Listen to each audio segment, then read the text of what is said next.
We've seen how foreign adversaries try to manipulate our political process, Clinton continued, her tone becoming more serious. They look for candidates who will amplify their messaging, whether those candidates realize it or not. Sometimes the most dangerous interference comes from people who claim to be on our side. Cooper, sensing the tension building, turned to Tulsi for her response. This was the moment Clinton had been waiting for. She expected Tulsi to become defensive, to protest her innocence, and to give Clinton the opening she needed to deliver the killing blow. Instead, Tulsi remained perfectly calm.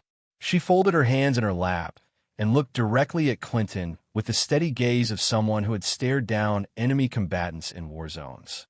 "Secretary Clinton," Tulsi said, her voice betraying none of the emotion that everyone expected, "I appreciate you bringing up the topic of foreign influence in American politics. It's something I've been studying very carefully during my time in military intelligence." Clinton's smile tightened slightly. This wasn't the defensive response she had anticipated. "In fact," Tulsi continued, reaching for the briefcase beside her chair, "I think this is an excellent opportunity to have a real conversation about which American politicians have actually been working with foreign governments." The studio audience sensed that something significant was about to happen. Cooper leaned forward, his journalist instincts telling him that this was no longer a routine political interview. Clinton, however, was committed to her strategy. She had used the Russian asset accusation successfully for 3 years, and she saw no reason to change tactics now. "Congresswoman Gabbard," Clinton said, her voice taking on the tone of a prosecutor delivering a closing argument, "I think the American people deserve to know why you've consistently taken positions that align with Russian interests. Your opposition to NATO expansion, your criticism of American foreign policy, your refusal to support Ukraine. These aren't accidents."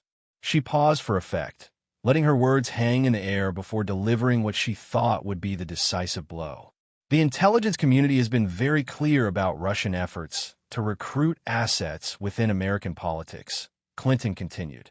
"They look for people who are willing to promote Russian talking points, whether for money or ideology, or simply because they've been compromised in some way." The accusation was direct and devastating. Clinton had just called Tulsi a Russian asset on live television in front of millions of viewers. In the normal course of American politics, this would have ended the conversation and Tulsi's career. But Tulsi Gabbard was no longer playing by the normal rules of American politics. "Secretary Clinton," Tulsi said, her calm demeanor never wavering, "since you want to talk about Russian assets, let me share some classified intelligence about who was really working for foreign governments during your time in office." The words hit the studio like a lightning bolt. Anderson Cooper's eyes widened. The audience fell into stunned silence. Even the camera operators seemed to freeze as they realized they were witnessing something unprecedented. Clinton's confident expression faltered for the first time. This was not how the script was supposed to go. Tulsi opened her briefcase with deliberate precision, the motion drawing every camera in the studio. Inside were folders marked with various classification levels, organized with the methodical care of someone who had spent years in military intelligence operations. "These documents," Tulsi said, pulling out the first folder, "have been declassified specifically for this conversation under the authority granted to me as a major in the Army National Guard with active intelligence clearances." She opened the folder and removed a document bearing the official seal of the Defense Intelligence Agency. "This is a DIA assessment from 2012 regarding foreign financial flows into American political organizations," Tulsi announced. "It specifically identifies a network of payments from Russian energy companies to American consulting firms that were simultaneously advising the Clinton Foundation and the State Department." Clinton's face had gone pale. She tried to interrupt, but Tulsi continued with the relentless precision of a military briefing. "According to this intelligence assessment, during your tenure as Secretary of State, your department approved the sale of American uranium mining rights to Russian interests shortly after those same Russian entities made substantial donations to the Clinton Foundation." The audience was riveted. This wasn't political theater. This was classified intelligence being declassified in real time on live television. But that's not the most interesting part. Tulsi continued, reaching for another document. This is an NSA communication intercept from 2013, declassified under my intelligence authority. She held up a document that bore the unmistakable formatting of signals intelligence, the kind of top-secret communication intercepts that the National Security Agency conducted on foreign targets. This intercept shows communications between Russian intelligence operatives discussing their success in gaining influence over American politicians through a combination of financial incentives and compromising information, Tulsi read. The communications specifically mention the secretary as being cooperative and useful for Russian energy interests. The studio had fallen into complete silence. Even Anderson Cooper seemed a loss for words as he processed the implications of what was being revealed. Clinton finally found her voice, but the commanding authority she had displayed earlier was gone, replaced by the defensive tone of someone who had been caught completely off guard.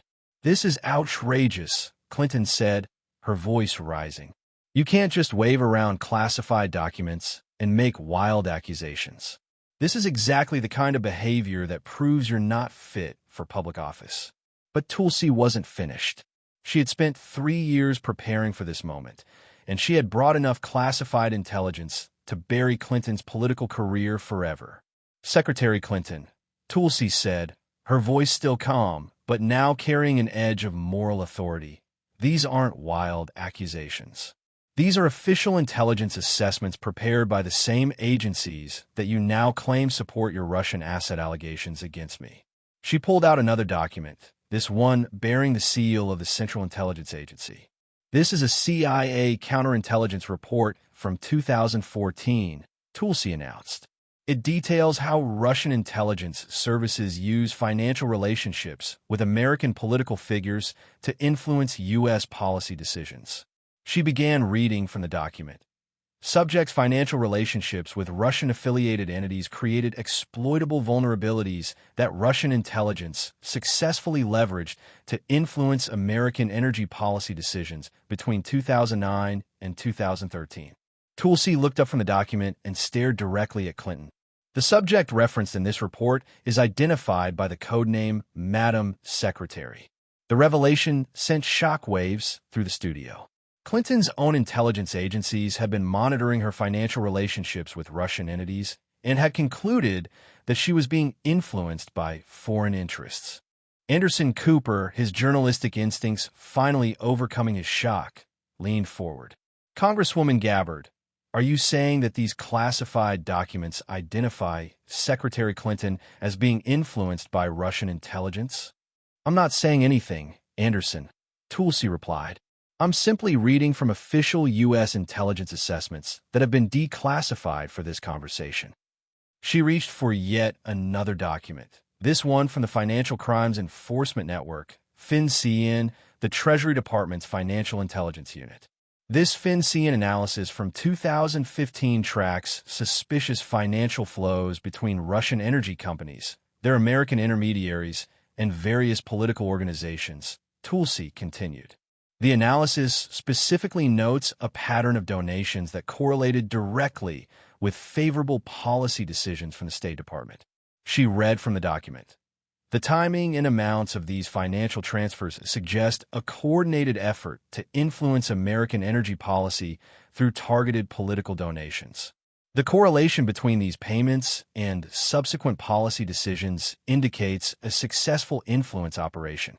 Clinton attempted to regain control of the narrative, but her earlier confidence had completely evaporated.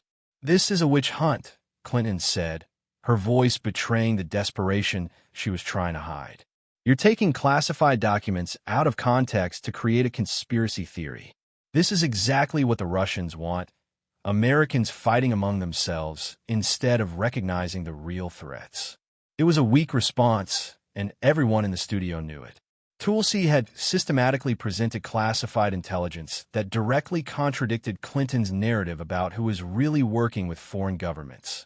But Tulsi had saved her most devastating evidence for last. "Secretary Clinton," she said, reaching in her briefcase one final time, "you mentioned conspiracy theories. Let me share one more piece of intelligence that I think will clarify who is really conspiring with foreign governments.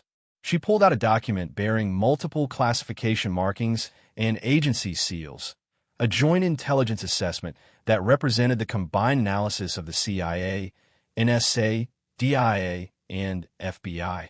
This is a joint counterintelligence assessment titled Foreign Influence Operations in American Politics, a comprehensive analysis, Tulsi announced.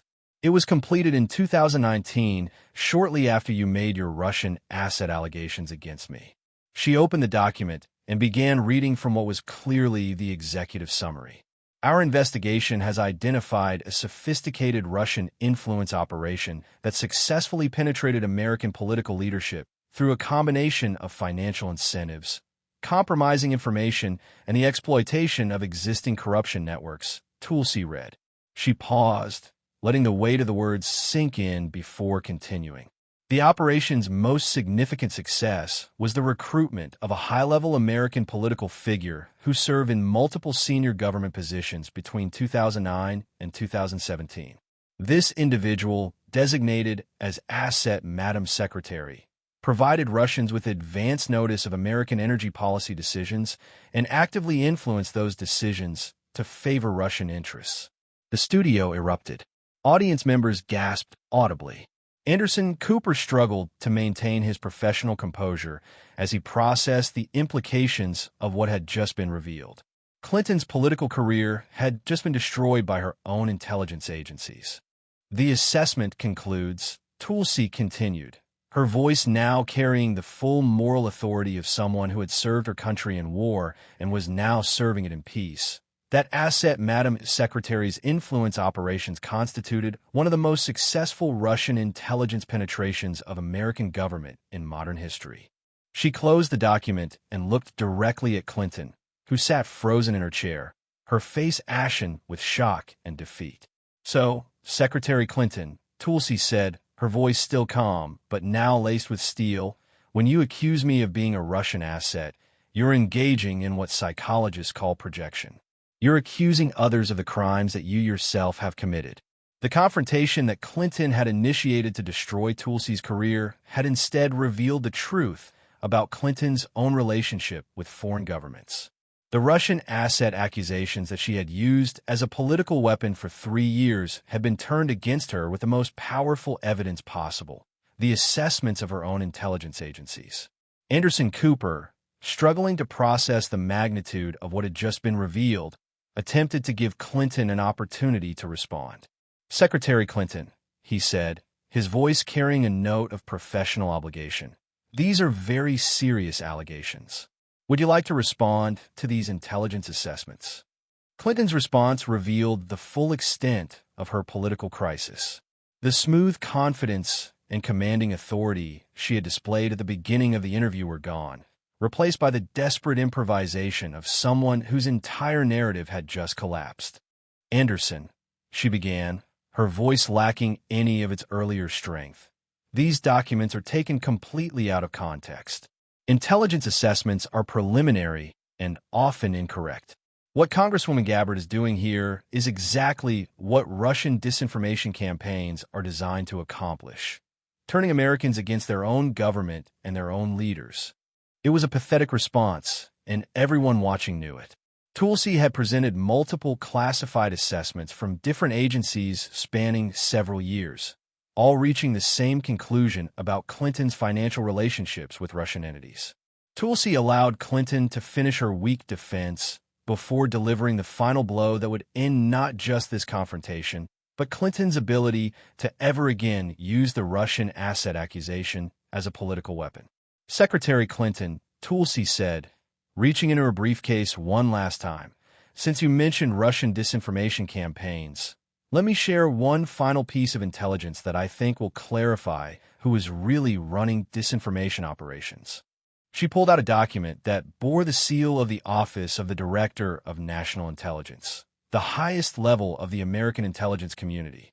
This is a declassified summary of a comprehensive investigation into foreign influence operations in American politics, Tulsi announced. It was conducted at the request of the current administration to determine the full scope of Russian penetration of American political institutions. She opened the document and began reading from what was clearly a summary prepared for the highest levels of government. Our investigation has conclusively determined that Russian intelligence services successfully recruited and operated a high-level asset within American political leadership for a period of 8 years, Tulsi read. The studio had fallen into the kind of silence that occurs when people realize they are witnessing history being made.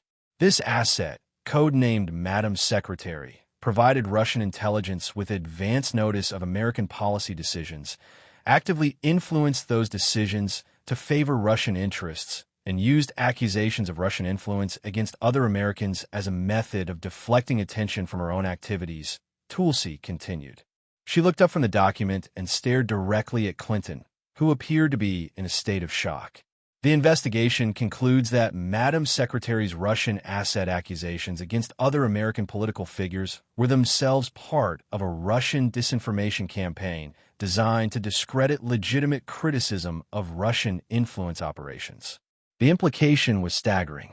Clinton's own Russian asset accusations, including the ones she had leveled against Tulsi, were themselves Russian disinformation operations designed to protect Clinton's role as a Russian asset. Tulsi closed the document and returned it to her briefcase with the same methodical precision with which she had presented all her evidence. "So, Secretary Clinton," she said, her voice now carrying the quiet authority of someone who had not just won a political battle, but had exposed a fundamental corruption at the heart of American politics. "When you accuse me of being a Russian asset, you're not just engaging in projection.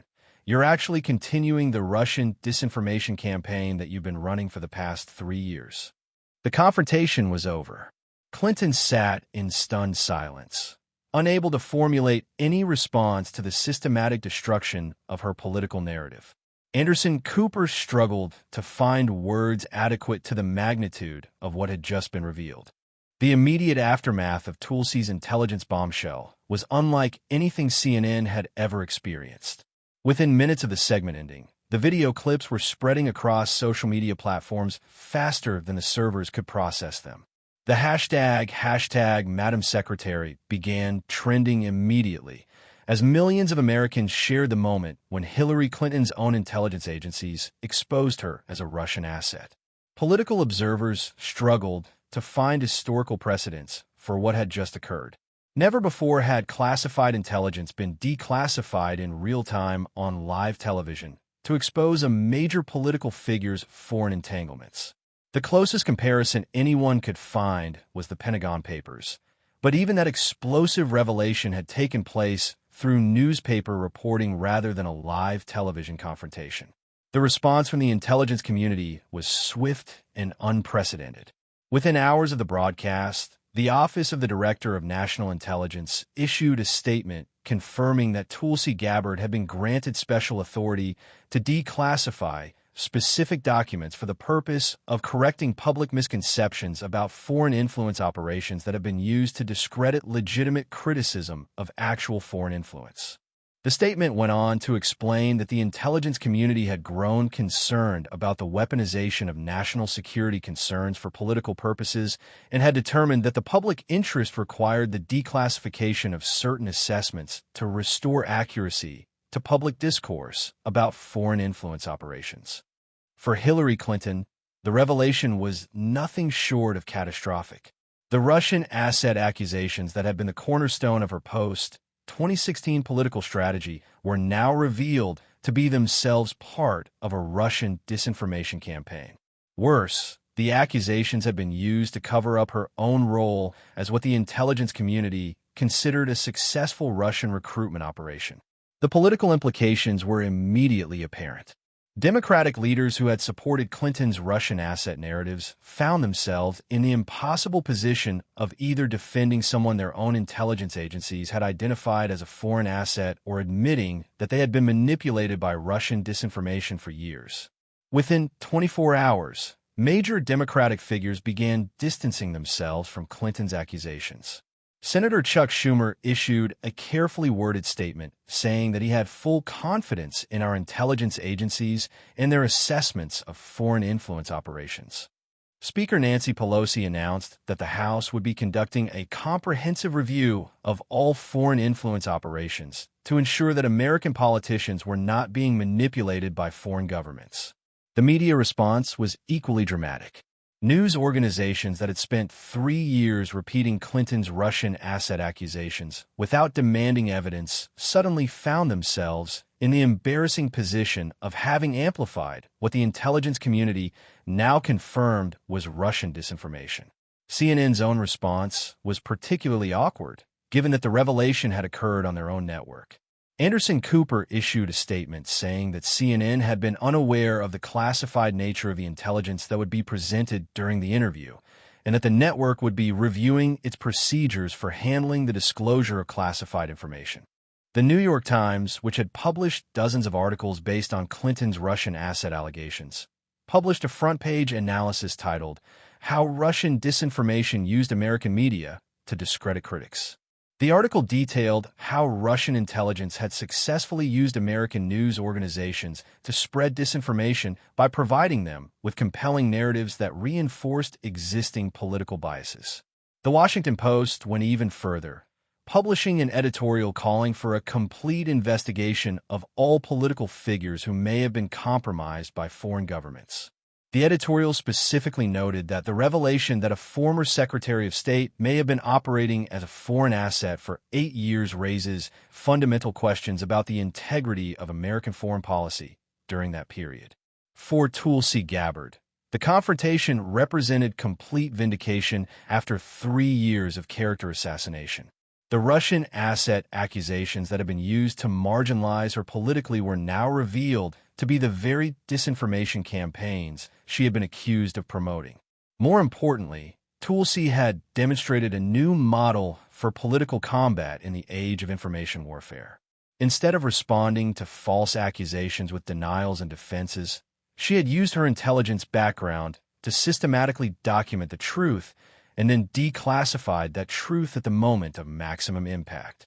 The confrontation also revealed the power of military intelligence training in political combat.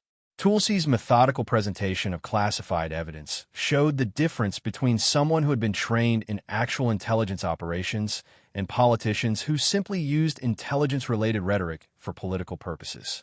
Perhaps most significantly, the confrontation demonstrated that the American intelligence community was no longer willing to allow national security concerns to be weaponized for political purposes. By authorizing the declassification of assessments that exposed Clinton's Russian connections, the intelligence agencies had sent a clear message that they would defend the integrity of their work against political manipulation. The broader implications for American politics were profound. The confrontation had shown that accusations of foreign influence could be systematically documented and proven or disproven using classified intelligence. This created a new standard for political discourse. Claims about foreign influence would now need to be backed by actual intelligence rather than political rhetoric. The revelation also exposed the extent to which Russian intelligence had successfully penetrated American political discourse. By recruiting Clinton as an asset and then having her use Russian asset accusations against critics, Russian intelligence had created a perfect disinformation loop that protected their actual operations while discrediting legitimate criticism. 6 months after the confrontation, the full scope of the Russian influence operation was still being uncovered. Congressional investigations revealed that Clinton's financial relationships with Russian entities had influenced dozens of policy decisions during her tenure as Secretary of State, resulting in billions of dollars in benefits for Russian energy companies. The Clinton Foundation was forced to return millions of dollars in donations from Russian-linked entities, though investigators noted that the damage to American energy policy had already been done. The uranium mining rights that had been sold to Russian interests during Clinton's tenure were now providing strategic resources to a foreign adversary.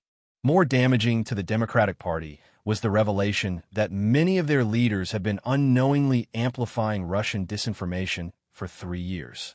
The Russian asset accusations that Clinton had used against various critics were now understood to be sophisticated disinformation campaigns designed to silence legitimate criticism of actual Russian influence operations. The media reckoning was equally significant. News organizations were forced to acknowledge that they had been manipulated by Russian intelligence operations that used compelling political narratives to spread disinformation through American media channels. For the intelligence community, the confrontation represented a successful pushback against the politicization of national security information. By declassifying assessments that exposed actual foreign influence operations, the agencies had demonstrated their commitment to factual accuracy over political convenience. The confrontation between Tulsi Gabbard and Hillary Clinton became a case study in intelligence schools around the world, analyzed as an example of how actual intelligence professionals handle disinformation campaigns. Tulsi's methodical presentation of classified evidence was studied as a textbook example of how to use declassified intelligence for public education purposes. 1 year after the confrontation, political scientists identified it as a turning point in American political discourse. The systematic use of declassified intelligence to counter political disinformation had created a new model for political accountability that other countries began adopting. For Tulsi Gabbard personally, the confrontation had restored her political reputation and established her as a serious figure in American national security policy. Her willingness to use her intelligence background to expose foreign influence operations made her a sought-after voice on international affairs. The confrontation also elevated Tulsi's status within the military and intelligence communities. Officers who had served with her noted that her handling of the Clinton confrontation demonstrated the same tactical intelligence and strategic thinking that had made her successful in military operations. More broadly, the confrontation had shown the American people that their intelligence agencies were capable of sophisticated analysis of foreign influence operations. The detailed assessments that Tulsi had presented revealed a level of investigative capability that reassured citizens that actual foreign threats were being properly monitored and understood. The confrontation also demonstrated the importance of maintaining intelligence professionals in political positions. Tulsi's military intelligence background had given her both the clearances and the analytical skills necessary to counter sophisticated disinformation campaigns with factual evidence.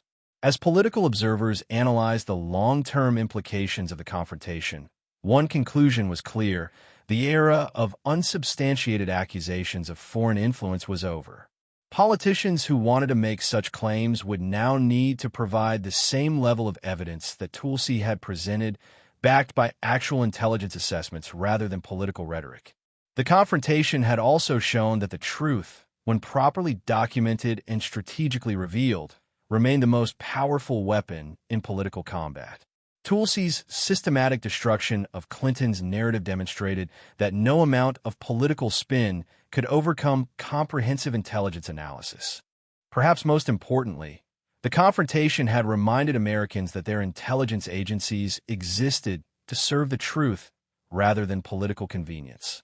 By authorizing the declassification of assessments that exposed actual foreign influence operations, the intelligence community had demonstrated its commitment to factual accuracy over political loyalty.